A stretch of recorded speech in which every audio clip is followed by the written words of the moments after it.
పూర్తి చేయాలని మాదిగ హక్కుల దండోరా రాష్ట్ర అధ్యక్షులు రేగుంట సునీల్ డిమాండ్ చేశారు. ఇక ఆదిలాబాద్ పట్టణంలోని ప్రెస్ క్లబ్ లో ఆయన మీడియాతో మాట్లాడారు.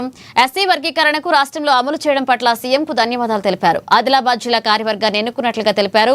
ఇక సంఘం జిల్లా గౌరవ అధ్యక్షుడిగా బొజ్జ అడెల్లు, అధ్యక్షుడిగా అశోక్ తో పాటుగా పలువురిని ఎన్నుకున్నట్లుగా వివరించారు.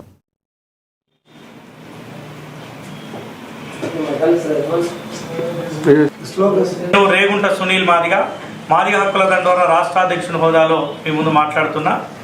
మిత్రులారా, ఈరోజు మాదిగ హక్కుల దండోరా కమిటీల పునర్నిర్మాణంలో భాగంగా నూతన కమిటీలను ఏర్పాటు చేసేటువంటి ఉద్దేశంతో ఆదిలాబాద్ జిల్లా కేంద్రంలో ఈ ప్రెస్ మీట్ ఏర్పాటు చేయడం జరిగింది.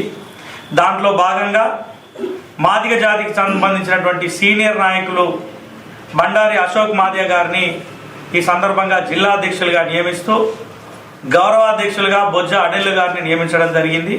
వారితో పాటు సుద్దాల శివకృష్ణ గారిని, సుద్దాల శివకుమార్ గారిని ఈ జిల్లా ఉపాధ్యక్షులుగా నియమించి ఆదిలాబాద్ జిల్లాలో ఉద్యమాన్ని బలోపేతం చేయాలని చెప్పేసి వారికి సందర్భంగా పిలుపునివ్వడం జరిగింది.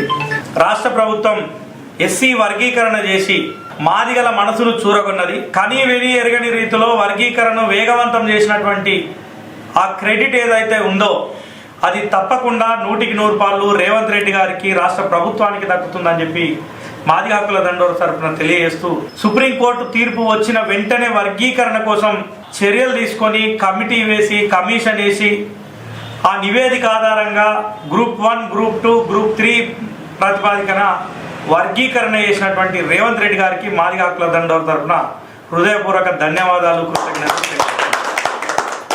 అయితే ప్రజాప్రభుత్వం మీద 2.5 ఏళ్లు గడిచింది కాబట్టి గతంలో రేవంత్ రెడ్డి గారు కాంగ్రెస్ పార్టీ ఇచ్చినటువంటి అంశాల మీద దృష్టి పెట్టాలని, ముఖ్యంగా మాదిగలకు సంబంధించినటువంటి అంశాలు పెండింగ్లో ఉన్నాయి కాబట్టి ఆ పెండింగ్